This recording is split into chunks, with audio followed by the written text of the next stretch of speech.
Não é de praxe, né? Mas eu vou perguntar para os meus debatedores aqui. Eu quero que vocês sejam sucintos e breves, apesar do tema ser muito complicado, mas eu vou perguntar da pergunta que foi feita por nossos telespectadores e depois eu quero que vocês falem sobre debater a questão das drogas sem preconceito, tá bom? Primeiro, isenção fiscal, foi cassada a isenção fiscal ao povo religioso, ao povo das igrejas. Samuel, boa noite, muito obrigado pela sua participação. A sua opinião, primeiramente, sobre aquele tema da revogada isenção fiscal das igrejas. Boa noite aos nossos telespectadores e internautas que nos acompanham pela rede mundial de pessoas. Agradecido aqui na pessoa do eminente Marcos, que na noite de hoje é presenteado pela presença da sua brilhosa companheira, sua cônjuge. Qual é o nome da doutora? Ana Cláudia. A assistente Ana Cláudia, que deu sua parcela, continua dando sua parcela de contribuição de forma bastante exponencial aos nossos irmãos porto-velhenses. Olha, pessoal, antes de mais nada, a gente precisa compreender que a Receita Federal se antecipou a uma decisão que viria da Corte de Contas da União, uma vez que a isenção fiscal a líderes religiosos chega ao quantitativo de 300 milhões de reais, o que certamente que daria, na verdade, de ser efetuada o pagamento de 486 mil Bolsas Famílias na ordem de R$685. Ora, se não vejamos, a própria Bíblia, a qual o povo cristão confessa sua fé, afirma categoricamente que nós deveremos, a recomendação bíblica é que devemos pagar aquilo que é de Deus e de César o que é de César. Devolver ao de Deus seria as ofertas, né, para que nós possamos receber como ar de graça, e o dízimo com o intuito e a finalidade de manter a obra. No Velho Testamento, a figura do sumo sacerdote, ele não poderia naquela época exercer qualquer outro tipo de atividade laboral, a não ser cuidar das almas, né, dos gentios. No caso nós, né, que não tínhamos direito à salvação. Porque a salvação no primeiro momento veio ao povo israelita e, consequentemente, depois do sacrifício de Deus, o véu do templo se rasgou quando, no final no início da tarde, e aí o Espírito Santo agora, ele contempla todas as pessoas, basta que a gente possa perder. Então, a finalidade do dízimo no Velho Testamento era para que o sumo sacerdote não se preocupasse com nenhum tipo de atividade laboral, ou seja, que ele se dedicasse tão somente à obra de Deus. E aí, para você ter uma ideia, naquela época era tão complexo que se a orla do vestido dele tivesse suja, ele, quando adentrava no Santo dos Santos, né, para trazer o pecado das pessoas, ele é amarrado por uma corda no pé. E aí, se ele entrasse com algum pecado ou qualquer uma coisa que manchasse a sua indumentária, ele era consumido pelo fogo. Aí o cara puxava a cordinha, adeus, o sumo sacerdote. A grande verdade é que, com o passar do tempo, houve uma mutação do Evangelho de Cristo. Samuel, só um minutinho, para você continuar, muito obrigado. Tem a matéria sobre o tema, eu vou pedir para adiantar a matéria, para dar mais subsídio. Mas aí o Samuel falou 10 minutos. Tá bom, eu atropelei o bonde aqui, e o diretor Gesimiel está me corrigindo aqui. Vamos falar aqui do debate sem preconceito às drogas. Samuel, o que significa isso, debater sem preconceito às drogas? Depois nós vamos falar disso, desculpa, tá? Eu atropelei. Não tem problema. Olha só, o preconceito ele é fruto da má informação. Quanto mais má informada a nossa sociedade, mais preconceituosa ela tende a ser. O que é o preconceito? Eu tenho um conceito pré-estabelecido antes de discutir determinada temática. A gente precisa entender que em pleno século XXI, no terceiro milênio, o problema de drogadição é um problema de saúde pública. E para isso a gente não pode estigmatizar o jovem periférico, as pessoas que têm doenças psicossomáticas, que encontram na substância análoga uma alternativa de atenuar as suas crises, seus devaneios, e ver isso como válvula de escape. A gente, como cristão ou como ser humano, não pode aceitar como um fato consumado que as pessoas desprovidas de recursos financeiros estejam tumultuando ainda mais um sistema penitenciário ou socioeducativo que é totalmente sucateado, não só em Rondônia, como em todo o Brasil. E, para tanto, é necessário que nós deixemos essas concepções errôneas, equivocadas, arcaicas, de associar combate ao crime organizado, ao tráfico ilícito de drogas, com bravatas e uma simplificação tosca nas resoluções dos problemas. Eu acho que passou do momento da gente começar a descriminalizar algum tipo de substância entorpecente. Não fazer apologia, né? Ou descriminalizar, vedar, né? Facilitar a vida do traficante. Agora, se a gente descriminalizar algumas situações de posse, eu acho que não precisa a gente ficar tumultuando a máquina judiciária. Países civilizados da Europa, como a própria Holanda, em Amsterdã, às vezes os países de primeiro mundo já legalizam, porque eles entendem que isso é um problema de saúde pública. Enquanto a gente ficar com essas discussões e querer estigmatizar somente o jovem periférico, a gente não vai combater, em hipótese alguma, aquelas pessoas que estão nos países de primeiro mundo, no Emirados Árabes, no condomínio de alto padrão, com empresas de fachadas, simplesmente para fazer tabelamento contábil e legalizar o dinheiro do tráfico de droga. O verdadeiro traficante não é aquele que está lá no bairro Nacional vendendo 5, 6, 8, 10 parangas de droga para utilizar e ganhar uma de graça. O verdadeiro traficante, ele vem, né, com um falso moralista e se diz ser contrário às drogas. É uma pessoa culta, meiga, geralmente está ocupando cargo de destaque na sociedade e está acima de qualquer suspeita. Então, acho que para combater o crime organizado, o tráfico de drogas, se faz necessário a gente ampliar a inteligência policial e, por seguinte, entrar no coração dessas organizações criminosas, que é o quê? É o financiamento. Quem financia o tráfico ilícito de drogas são justamente pessoas desprovidas de qualquer pudor.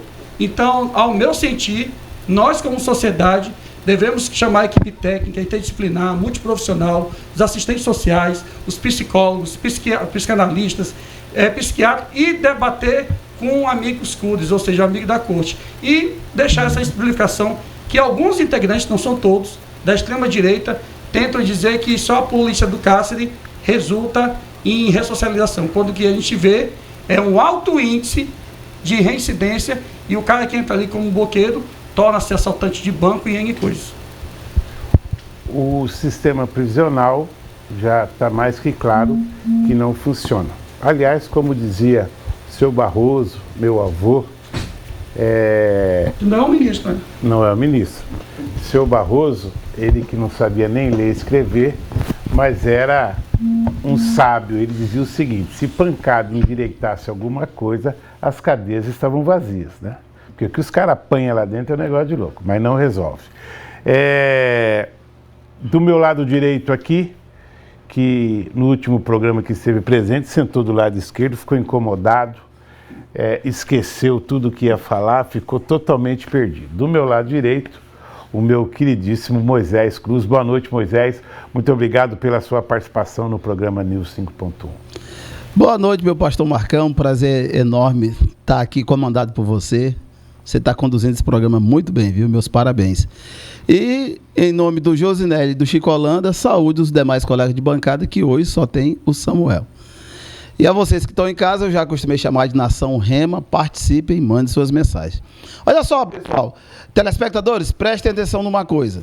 O ministro Barroso, nessa entrevista aí, disse, seu Samuel, que o PT teve 16 anos e não fez nada com relação ao combate das drogas. Ele fez uma crítica, né? Você atirou no próprio pé na entrevista. 16 anos e agora fico querendo achar a resolução agora, Chico. Depois de ficar não sei quantos anos aí em mandato para lá, mandato para cá e não fizeram nada. Eles vivem disso, telespectadores, de falácia. Tiveram não sei quantos mandatos aí, 4 mandatos, não fizeram nada para resolver esse problema. Mas olha só, o que me chama a atenção, telespectadores, é o ministro do STF, que não é papel dele. Senhor ministro Barroso, não é o seu papel. O senhor não tem nada a ver com isso. Isso é Congresso, ministro. Até religiosos podem debater isso. O seu lugar é de ficar na sua cadeira, lá com a sua toga, julgando o Brasil. O Brasil não tem mais nada para fazer, ministro Barroso? Desde quando o senhor assumiu a presidência do STF, o senhor está alinhado com a agenda, como é que dá o nome? Agenda Global... Progressista. Agenda Global Progressista, mas globalista. O senhor está alinhado com essa agenda? O Brasil não tem mais nada, o Brasil não tem terras para legalizar, o Brasil não tem desemprego para ver, o Brasil não tem a questão do feminicídio, O Brasil não tem a questão dos assaltos que está deixando o povo apavorado. Uma senhora que foi esfaqueada dentro da loja, trabalhando. Isso não lhe incomoda, ministro? A morte do sargento Cunha, aos 29 anos, deixando uma criança de 5 meses com 2 tiros na cabeça por um vagabundo numa sandia, isso também não lhe incomoda. O que está lhe incomodando é liberar as drogas. Estão vendo, telespectador? Que nível! É por isso que o povo odeia PT. É por isso que as pessoas, que o Lula disse que quando ela pega uma instrução um pouco maior, Chico Holanda, ela cai fora do PT, porque você não vê nada. 1 ano de trabalho e não sai. Crianças nas ruas, crianças abandonadas, mulheres sendo assassinadas, homens, mais de 90% dos homicídios são com homens. Homens estão sendo exterminados da face da terra, mas a preocupação desse povo é com banheiro unissex, é com todes, é com língua não sei de que, linguagem não sei de onde. É só com coisa que o brasileiro não está preocupado. É com o 8 de janeiro. Sabe quantos % telespectadores estão preocupados com o 8 de janeiro? 18%. O que significa, Samuel, que 82% da população não está nem aí para o 8 de janeiro. E nem acredita que houve um golpe. Foi feita uma pesquisa. 82%, Marcão, da população brasileira não acredita em golpe. Isso é da cabeça de Barroso, de Alexandre de Moraes e Lula, que fica com isso, e o Brasil precisando crescer, gerar emprego. Eu estava vendo hoje um vídeo lá no Ceará, hipermercados gigantes fechando, Chico. Capital sendo retirado do Brasil. O cara que é rico, o Brasil tá uma bagunça. Vou para outro país, o dinheiro é meu. E o ministro é só com essas conversas de droga. Daqui a pouco ele vai para a conversa de aborto. Aí sai do aborto, ele volta para a droga. Sai da droga, ele volta para presídio. Eu digo uma coisa para essas pessoas que estão no sistema penal. A prisão, quem inventou esse negócio de prisão como reeducação, não sei o quê, isso foi a esquerda. A prisão, ela tem uma finalidade: punição. Você tem que ser punido pelo ato criminoso que você cometeu na sociedade. Assassinou, estuprou, matou, roubou. Você não vai lá para passeio, você vai lá para cumprir com aquele castigo que a lei te impôs por você cometer um crime. Essa é a função da cadeia. Agora, o camarada é cheio de direitos, cheio de benefícios, não respeita ninguém e nem nada lá dentro. Como é que ele quer voltar melhor? Como é que ele quer voltar melhor? Então, e outra, o sistema foi abandonado. Abandonaram o sistema aí ao Deus dará. Então, essa questão é complexa, envolve vários organismos, mas o ministro Barroso não é atribuição dele. Ministro Barroso, vá julgar os seus processos, vá cuidar dos seus processos, vá cuidar das coisas que realmente interessam ao Brasil. Essa questão de droga não pertence ao Supremo Tribunal Federal. Obrigado, Moisés. Boa noite, Chico Holanda. Seja muito bem-vindo no programa News 5.1. Boa noite, grande Marcão, que o pastor Josinelli, Moisés, Samuel, que está aqui do meu lado aqui da esquerda, mas é porque... Está incomodado aí, Chico? Não, não estou sabendo, não, porque eu estou aqui tranquilo. Significa que a turma da esquerda, com exceção do Samuel e às vezes com o Juí, estão tendo coragem de vir aqui ainda, porque é vergonhoso defender um governo que até agora não fez nada do que prometeu, nada do que... E eu sempre dizia, isso já sabíamos porque já tinham passado aí quase 6 anos no poder e não fizeram o que ele disse que vai fazer agora em 4 anos, que agora não é mais em 4 anos, é em 3 anos. E se realmente concorda aí com Moisés, essa interferência do Supremo Tribunal Federal, de um poder, dentro do outro. O ministro Barroso, agora o Dino gostaria de ser ministro, foi para aí, está assumindo. O senhor que gosta muito do legislativo, vai ter eleições agora, e em 2006 tem eleições. Sai a candidata a deputado federal, senador, aí o senhor vai lá para o Congresso, exatamente propor leis, tá? Aprovar leis, que aí sim é o papel. É o papel legal, é o papel constitucional de nosso país, da democracia plena. Agora, a democracia relativa que vocês, junto com o presidente atual, têm falado, têm posto e têm praticado, tá? Porque a democracia relativa que está sendo praticada hoje no Brasil, tá? Onde existe um peso e, dependendo quem seja, tem 2 medidas. Para a direita é o mão dura. E para a esquerda, sempre as benesses da lei. Obrigado, Chico. Pastor Josenelli, muito obrigado pela sua participação. Seja muito bem-vindo no programa News 5.1. Boa noite, Marcos. Boa noite, Moisés. Boa noite, Chico. Boa noite, Samuel. E boa noite também para você que está em casa. Bom, eu vendo o Samuel e o Chico dizendo que não é atribuição do Barroso discutir esse tema, e a gente vê que nós estamos assim meio sem saída, né, Chico? Parece que você fala o que está na Constituição. O Chico. E o Moisés. O Chico e o Moisés. Tudo bem, eu vou tirar você fora, né, gente? Não dá uma sensação assim de que parece que a nossa luta é em vão, porque o que está determinado na Constituição é uma coisa. O que nós estamos vendo na prática, mano, é outra coisa completamente diferente. O que tem a ver o Barroso entrar nesse tema? Inclusive, eu não tenho preconceito em relação ao debate. Eu tenho conceitos muito bem estabelecidos. Eu moro numa comunidade, igual disse o Samuel aí, eu moro numa comunidade pobre, moro lá no bairro São Francisco. E, na realidade, nós estamos ali naquela luta para tirar pessoas que estão entrando. Parece assim que as pessoas que estão lá nas comunidades são tudo tampadão, assim, parece que o discurso que se dá é, coitado dessas pessoas. Não, gente. Todos são seres humanos, tanto quanto o Josinelli e qualquer ser humano. Não existe o que existe é o preconceito. Literalmente. O que a gente vê é que existe um incentivo para que o traficante se mantenha traficante. Ele sabe que vai passar um tempinho ali na prisão e depois ele vai ter um monte de privilégios para ele, que depois ele sai de lá e vai usufruir daquilo que ele conseguiu capitalizar.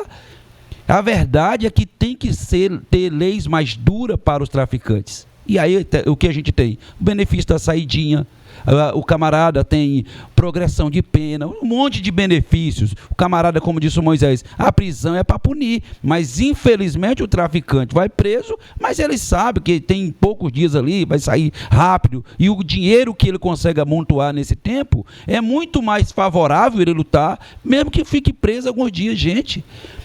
Isso sim é preconceito, você separar as comunidades e achar que essas comunidades, todo mundo que está lá tem que ter proteção do Estado. Não é verdade isso. O que tem que ficar muito claro é que, primeiro, que esse debate tem que se partir, sim, do Congresso Nacional, da comunidade civil, pastores, sacerdotes, padres, a comunidade civil debater. Isso sim é verdade. E o judiciário ficar no lugar dele, que é o judiciário. Aí a palavra do pastor Josenelli, muito obrigado. Eu quero lembrar aqui a toda a população, a toda a nação rema, como diz o Moisés, a única coisa estabelecida no real tratamento de drogadição no Brasil são as comunidades terapêuticas mantidas geralmente por igrejas. Isso sim é preconceito, Marcos. Não é verdade? Aí sim falou tudo. Geralmente são mantidas por igrejas, por associações que não recebem um centavo. A maioria delas do não governo recebe. público. Não sei. Que não recebe um centavo. E é papel do Estado cuidar desse drogadito. É papel dele. Mas quem cuida são as comunidades terapêuticas. Aí vai lá na igreja, procura o pastor, vai lá na igreja, procura o padre. Marcão, só um complemento da tua fala. Olha só, telespectador, que o Marcão falou aqui. Sabe como essa pessoa que está no mundo das drogas, lá no fundo do poço, escapa disso?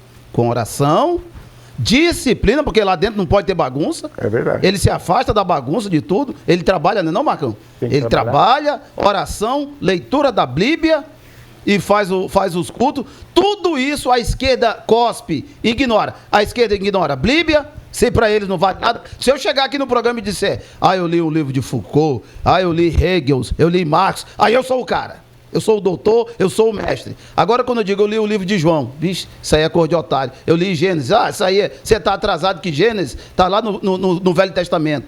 Então, eles discriminam a Bíblia, não querem nada com a Bíblia, mas é a Bíblia que vai lá no presídio. Eu nunca vi um livro de Marx, só vai ninguém lá no presídio. Nunca vi. Eu nunca vi um livro de Homero, eu nunca vi um livro de Hegel, só vai ninguém. Esse Confúcio, isso não salva ninguém.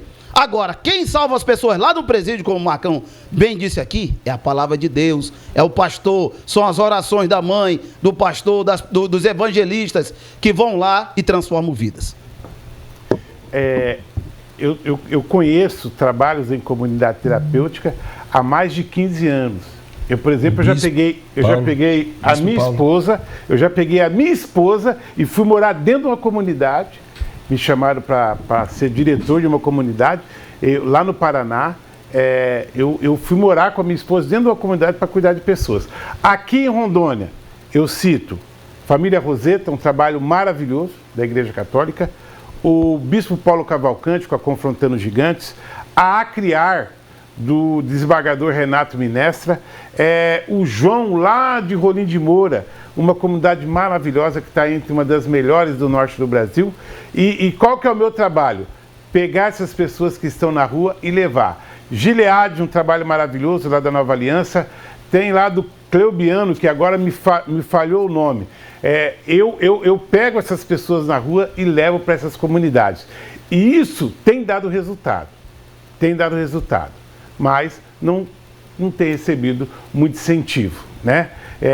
Vale a pena frisar que a VPEMA, quando pega algum tipo de valor em espécie, algum carro com traficante, eles costumam doar para as comunidades. Agora parece que baixou uma lei aí que está proibido, tem que fazer leilão com esses bens, né?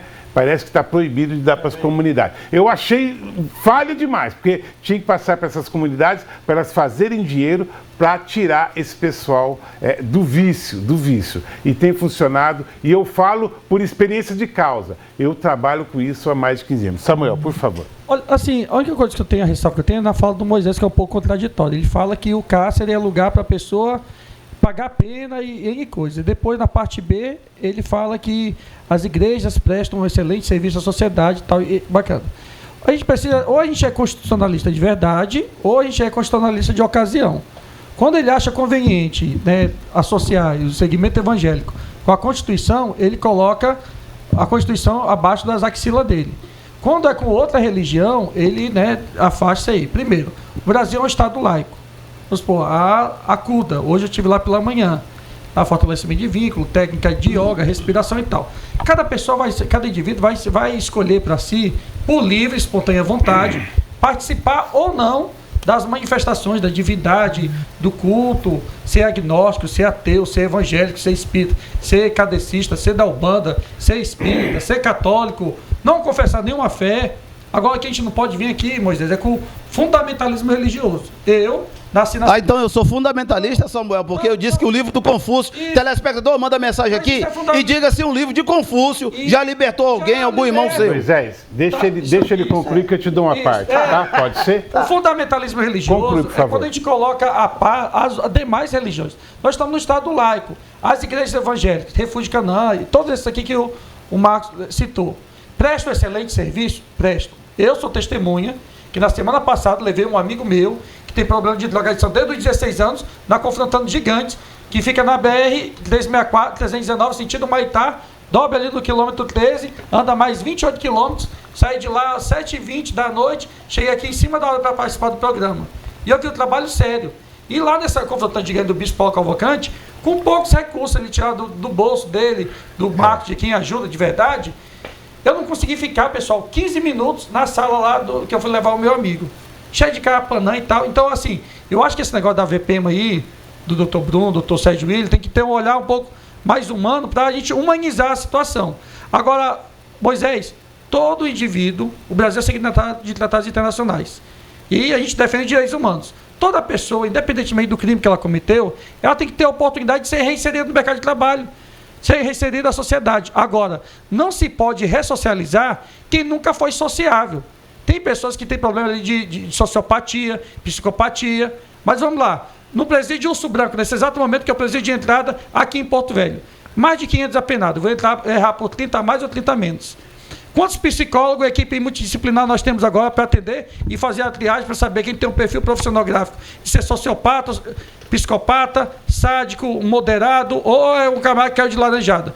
Entra todo mundo no caldeirão, fica todo mundo na vala comum, aí vem o Moisés aqui e presta um desserviço a população, as pessoas sérias. Quando você ofende, Moisés, os outros segmentos religiosos, você está dando brecha para que as pessoas também condenem o segmento evangélico. Agora, o que a gente precisa compreender é que todo aquele e aquela que pisou na bola e escorregou, cometeu um fato típico e antijurídico, merece ser responsabilizado. A lei de execuções penais prevê o culto, a Constituição garante o culto religioso. Quando fala culto religioso, não é culto só da Deus e Amor, da Assembleia de Deus, da Quadrangular, é de qualquer religião.